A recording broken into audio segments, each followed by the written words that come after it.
Bonjour à tous et bienvenue dans cette nouvelle vidéo de Inspire by Win. Je suis très contente de vous retrouver. J'espère que vous allez bien. Moi, je me porte très bien. Alors, nous allons continuer nos séances de thématiques sur notre livre La magie de voir grand. Aujourd'hui, nous allons aborder comment penser grand et comment penser créativement.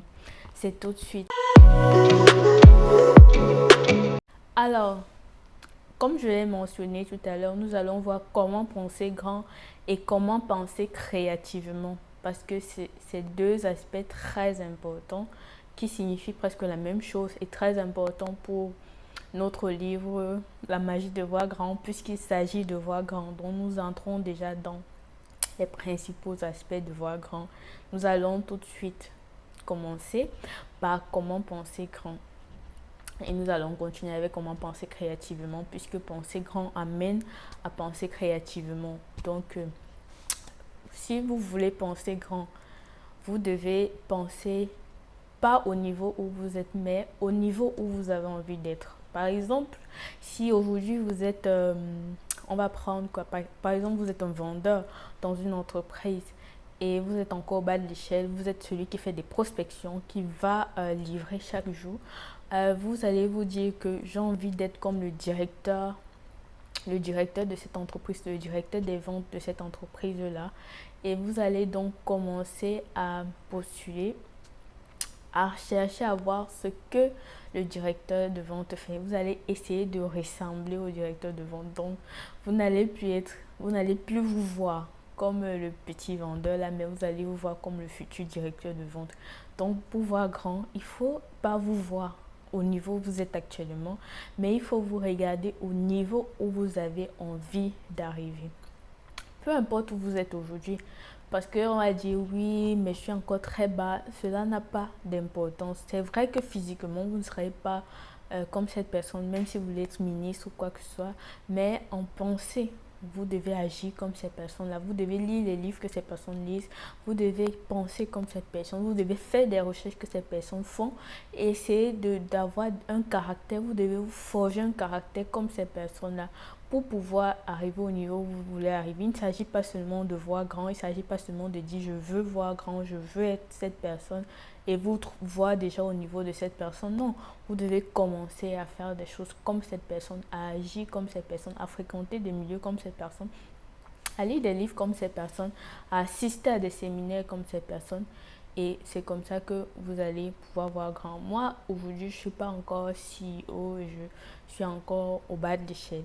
Mais j'ai envie d'être CEO. Et d'ailleurs, demain, j'irai à une conférence qui parle des opportunités d'implémentation et il y aura un CEO qui vient de London et je veux participer parce que j'ai envie d'être comme cette personne-là. Donc, je ne me vois plus comme la petite Inès que je suis aujourd'hui, mais plutôt comme celle que j'ai envie d'arriver et celle que j'ai envie d'être demain reflète à ces personnes que j'irai voir et écouter demain.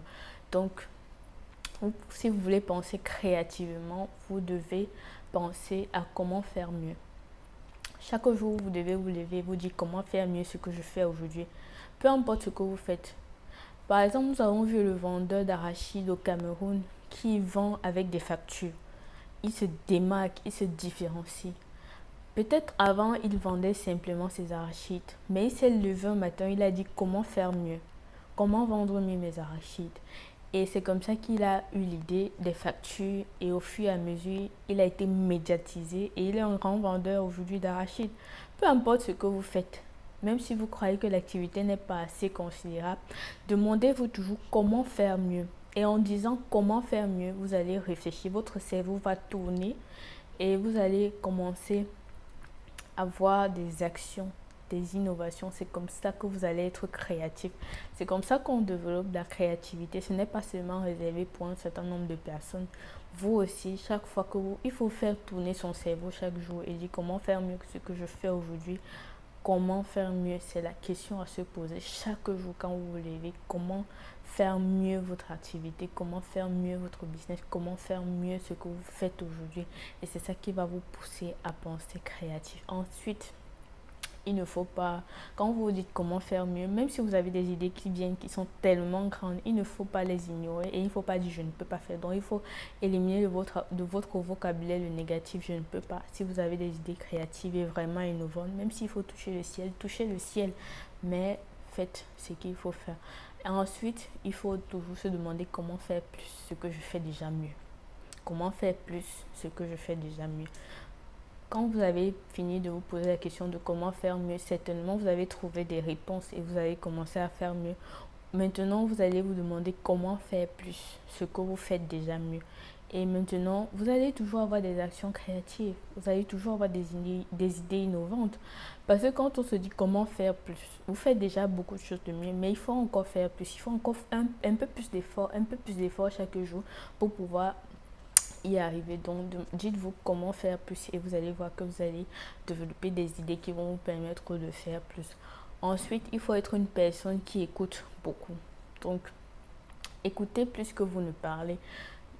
Comme on le dit, les personnes qui monopolisent l'écoute sont plus intelligentes et plus sages que celles qui monopolisent la parole. Ça ne veut pas dire qu'elles n'ont pas à dire. Ça veut justement dire qu'elles, en plus de monopoliser l'écoute, elles ont la parole, donc elles savent ce qu'elles doivent dire, elles ont de l'intelligence, elles ont du savoir, mais celles qui monopolisent plus l'écoute ajoutent sur leur savoir le savoir de ceux qui monopolisent la parole. Donc, quand vous êtes peut-être dans une conférence, quand vous êtes quelque part et il y a un débat, celui qui parle beaucoup n'apprend pas. Il ne fait que dévoiler les secrets de ce qu'il sait. Mais celui qui écoute sait déjà parfois ce que celui qui parle sait, mais il apprend encore en plus de ce que celui qui parle sait. Et c'est comme ça qu'il double son savoir. Donc c'est très important de monopoliser l'écoute. Parce qu'en écoutant les gens, vous allez avoir d'autres idées qui vont vous permettre d'être innovant, d'être créatif. Et il faut souvent vous demander, surtout aux personnes qui sont créatives, aux personnes qui sont innovantes, aux personnes que vous sentez qu'elles peuvent vous apporter en plus quand vous avez peut-être un projet, quand vous avez peut-être une idée. Demandez à ces personnes-là, dites-leur comment est-ce qu'on peut faire ça, que penses-tu de ça. Le que penses-tu va leur permettre évidemment de vous donner des idées que vous allez prendre pour vous et ajouter sur ce que vous avez déjà et être plus créatif. Parfois, vous avez une idée et vous ne savez même pas comment faire, mais quand vous en parlez à quelqu'un, ou alors quand vous discutez, vous vous rendez compte qu'il y a des choses auxquelles vous n'aviez même pas pensé. Et le fait d'avoir écouté vous permet justement de mettre en place des actions qui vont vous permettre d'arriver à ce niveau. Donc aujourd'hui, c'était comment penser créatif et surtout comment penser grand. On se retrouve la prochaine fois pour une autre thématique. Je vous dis, portez-vous bien d'ici là et on se revoit la prochaine.